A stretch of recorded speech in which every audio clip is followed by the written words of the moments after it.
back. Popular one. Yeah, we're back. We're back.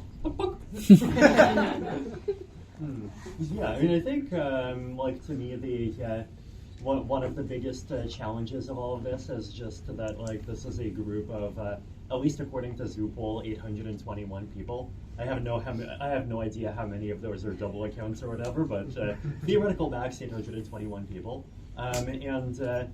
You know, the world has 8 billion people, and 821 people doing kind of average 821 person stuff basically has no chance of making a significant impact on the world, right? But I think there's a goal where people wants to have a significant impact on the world, and so the question is like how to kind of get from like this to that. And there's two obvious pathways, which is basically like one is through Zuzalu as a small group kind of doing things directly. And then the other is basically by being some kind of demonstration community that inspires a lot of spin-offs and a lot of other things that ends up kind of really scaling out and providing much more value. And like there's like it feels like those are the two paths, right?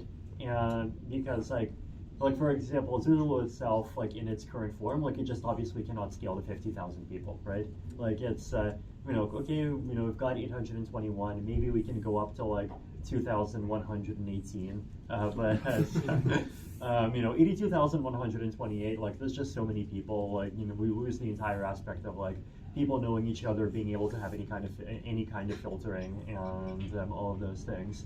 But at the same time, like there definitely are ways in which like small group gatherings can still be super meaningful, right? Like one example of this that I think might just happen organically is like this is already to some extent a shelling point for people who are just doing other interesting things in a couple of different fields, right? Whether it's just new city and new society experiments, whether it's Zuzalu spin-offs, whether it's certain things in crypto, certain things in biotech or neurotech, and like there is value in being a gathering spot, but like at this base, the challenge I think is just like in understanding like, is the goal to do kind of one, is the goal to do the other, is the goal to really end up doing some of both, and right now like this feels like what's the term, a pluripotent stem cell, like it's it hasn't like differentiated yet, and like there's the question of like whether or not it actually needs to differentiate, right? Like but the like that, like just understanding kind of like what aspects of like that design space different parts of like this are trying to accomplish is just one of the questions that I think about a lot, and I think like issues of governance end up affecting that outcome and kind of being affected by that choice in a bunch of ways, right? Like one simple example is like, to the extent that this is a demonstration community that tries to kind of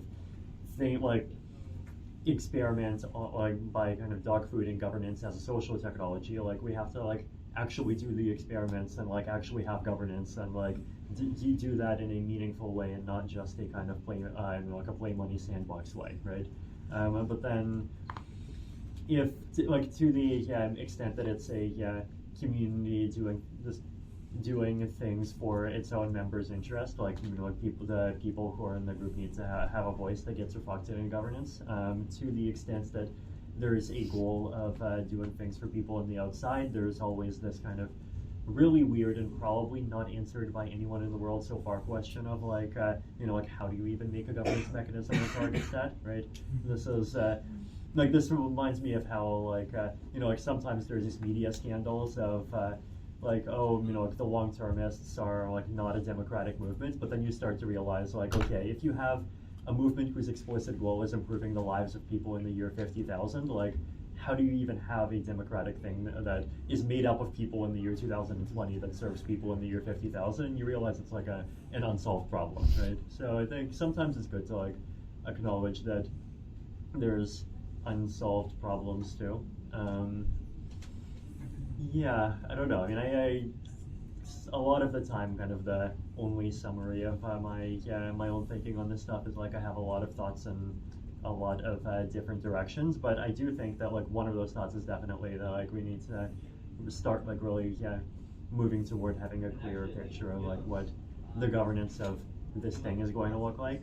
It's something that I've seen before in other contexts. Like one interesting parallel for me to look at is Ethereum governance, right? Because like the parallel is basically that Ethereum governance did start off as a small, tight-knit group of founded by basically well-meaning technocrats, and the well-meaning technocrats really enjoying being able to just productively have their meetings and make decisions in what is now Telegram channels. Back in those days, it used to be Skype channels. But you remember Skype. Yeah, Skype. Yeah, but then like that it was like actually great for like 2014, but then like it did not scale, and Ethereum worked its way toward having this EIP process, and then from there, like the EIP process itself, like it didn't actually have any kind of like enshrined voting built in. It's kind of quote rough consensus, but then we saw 2016, and then there was the DAO fork, and then actually after the DAO fork, there were these votes. One was to reduce the amount of the ETH reward per block from 5 to 3. Then there was something called EIP 999, which was like another controversial change to basically do another DAO-style fork to rescue the money in the Parity wallet. And there was this actually a bunch of these interesting kind of signaling tools that got built inside of the community. Like who here remembers Carbon Vote? Yay. Yeah, but like, I remember Carbon Vote.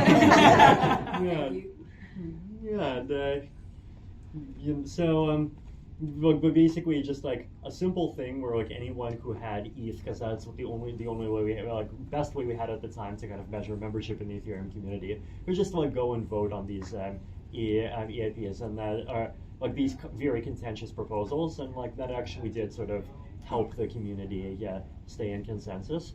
So like things evolved over time in response to like situations that demanded that evolution, but like there clearly was a kind of pattern of things that happened. And more recently, we've also been in Ethereum, we've been seeing the unfortunately named RIP process. That stands for Roll-Up Improvement Proposal.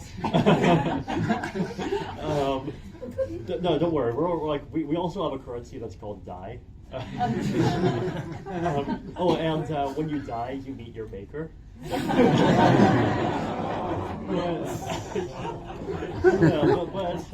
Basically, the RIP process kind of came about as a result of like people wanting to see these like make improvements across the layer 2 ecosystem, and like having all these different stakeholders that realistically have to approve this stuff in lockstep, and like actually trying to make progress happening while at the same time sort of preserving both. Like one way to think about it is like the values and the ideology of being a decentralized group, but then like there's also a pragmatic component to it, which is, and like this is often how, if you look at like political history, how a lot of these are sort of modern forms of decentralization emerge historically, is like there's just a lot of different interest groups that each individually insist on sort of some measure of sovereignty, right? Like in like the Westphalian nation-state model, like basically the way nation-states work today. Westphalia, it was a treaty, ended the 30 Years' War, compromise between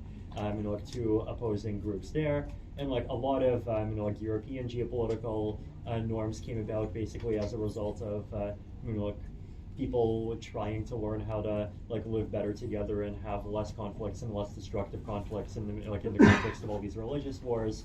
And then here you have like individual layer 2 projects that still are their own companies, and like they don't want to give up the right to make their own decisions, but at the same time there's like a need to move together, right? So there's like governance that ends up emerging out of these pragmatic considerations is also worth learning from. So there's like a need to like move forward on these things, and then there's also all of the interesting kind of historical parallels, both in the 5,000, or if you trust Samaburia, somewhere around 15,000 year history of human civilization, and the 10-year, or if you're a Satoshi follower, 15-year, or if you're a David Chaum follower, 40-year, like history of people doing the whole decentralized currency thing.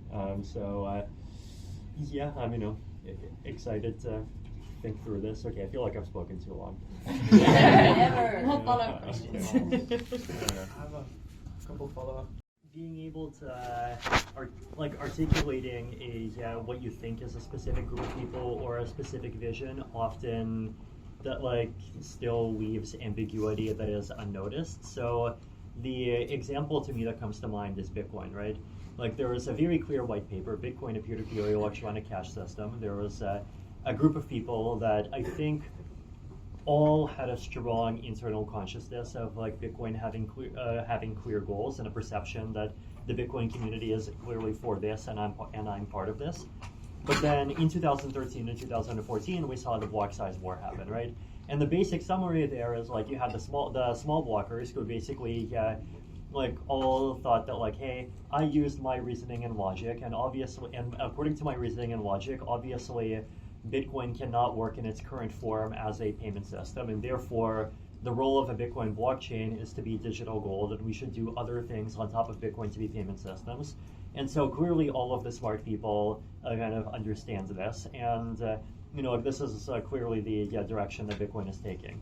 And then you have other people that are basically saying hey, the white paper says a peer-to-peer electronic cash system, the primary goal of the thing is to be digital cash, and digital cash is for paying people. And what does it matter if the underlying currency is decentralized if everyone has to use centralized intermediaries that can still censor you to actually do the paying, right?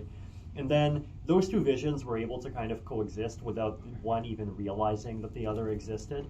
But then eventually there came this kind of big event where the usage started hitting the block size limit, and then fees started going up, and then there's just this unavoidable fork in the road of do you increase the block size limit, which is the obvious thing to do if you believe in the cash perspective, or do you keep the limit the same and kind of force the development of these layer 2 protocols? And that's the obviously correct approach to take if you believe in the kind of digital gold first, payment happens somewhere else perspective, right? And that's I think it's also interesting to analyze that, right? Because it felt my impression from being in Bitcoin pre-2014 is that it felt it did not feel like a place where there was an internal conflict of visions, right? It felt like a space where there was a clear common goal, and there was some level of internal pluralism, but it was still pluralism with the whole, there was an unum that the pluribus was eating into, right? But but then it ended up totally not being that, right? And so, yeah, I guess one of the lessons to me from that is to what extent this is even avoidable ahead of time versus, or basically the other thing to ask is how far ahead of time is it avoidable, right? Because you can always attack the problem once the problem becomes incredibly obvious, but then how much earlier can you get? And I feel part of this is maybe saying maybe we can get ahead a medium amount, and this is maybe now is the time to start kind of specifying things more.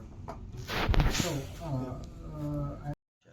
and I think one of the challenges is the first, I think to me the first Zuzalu was meant as an experiment on a wide range of things across a pretty big design space at the same time, right? Basically saying hey, lots of people are interested in this thing of making new in-person communities or societies or countries or whatever who wants to call it, and let's try something that is clearly far from actually getting to that goal, but is a large enough step that it's meaningful and we learn something new, but also a small enough step that it's manageable. And then I think the a goal from there. I mean, one goal that I sense people have is like whatever like subset of those things like any particular person here is excited about, like this like this community is a kind of vehicle for like working together to try to like make that happen and identify like what part of that actually makes sense and sort of help like work together toward its existence. And like I don't know, I feel like I'm using the word it here because there is like a thing that stands in for the it that I'm sure is different across each individual person, and that's like totally fine and healthy.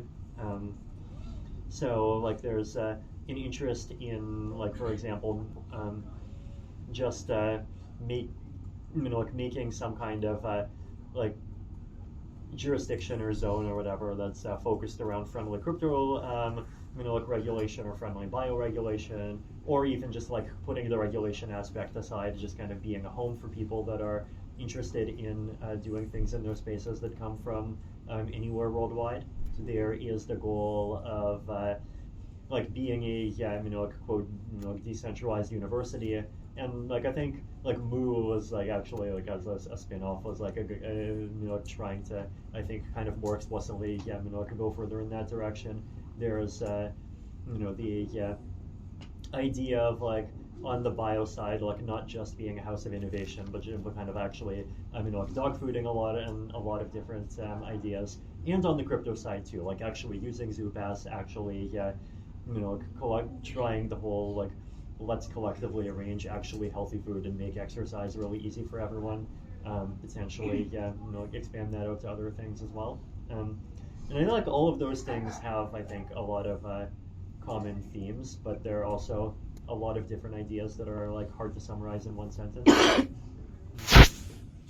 Okay. Idea of a community, like incubating a new project and really kind of giving support and kind of force to it as a community is something that's really powerful. And like that kind of, if that kind of thing was just like 10 developers in like hunkered down in a basement in one place, then like it would be much less effective, right? Because like you would just not be able to get feedback from users in anything close to the same way. And I think there is like opportunities to like really expand on that, right? So like for example, a lot of people, myself included, would love to see like open source software be stronger, or software that values security or privacy, for example, to be stronger, right? But at the same time, like even the crypto space, which is supposed to be about these things, is like stuck on everyone using Telegram, right? And like the reason why is obvious. It's this like thing that we label with the word network effects. But like if you want to overcome network effects, you have to be a network, right? And a group of like 500 people acting together can be more effective as like a seed for trying to like help some kind of alternative like actually break through in like any kind of area than just one person acting alone can be. And like that can apply across a whole bunch of different industries, right? Another just a different direction is like Zuzalu has one of my other kind of visions for it was to try to kind of bring the Ethereum community together with other kind of frontier science focused communities that have what we already have like some degree of adjacency, but are still kind of disjoints, and sort of bring them somewhat closer and like basically help people to see how what they're working on kind of comes into play with a broader vision that includes all of these other fields that are really important, and like what that vision might be. And like it's definitely helped me personally see a lot of those issues more clearly. Like just I know for myself personally, like being in an environment where like you get exposed to a lot of crypto and ZK stuff, at the same time get exposed to a lot of AI content of different philosophies, and a lot of like synthetic biology and neurotech and rationality and just all of these areas. Like it really it helps, it gives me a lot of inputs that would help me like see a lot of these sort of points of synthesis, and I feel like that's an opportunity that's like open to anyone that's here as well. Another one thing would be, I'm trying to, right, the spin-offs, right? So like things like Shanghai Wu and Mu and public goods residency and these other things like are happening now, and it's like it does feel like there's people that are recognizing that like there are new patterns that really work for them that they didn't that people did not really see as being like in the space of things that could be done before, and that's something that's stands the chance of really expanding much more, right? And like this is like one example of sort of the whole Zuzalu as an experimental community thing, right? Is that if you have this community that just is basically doing kind of V1s of like five different ideas at the same time, and then like a person comes and they're inspired by this idea of like, hey, like I really like this decentralized university aspect, and like this is what speaks to me, and then I'm going to make a spin-off, and like my spin-off will be really focused on like this aspect that I really appreciate. Then like that's a way that like that kind of value scales, and then they do things, and then people learn off of them, and I feel like we've been seeing the seeds of that already, and like if this is all done right, we could see a lot more seeds of that type and grow to a much larger scale over time as well. Yeah, I think my answer to that would be across the board, like time is our most valuable resource.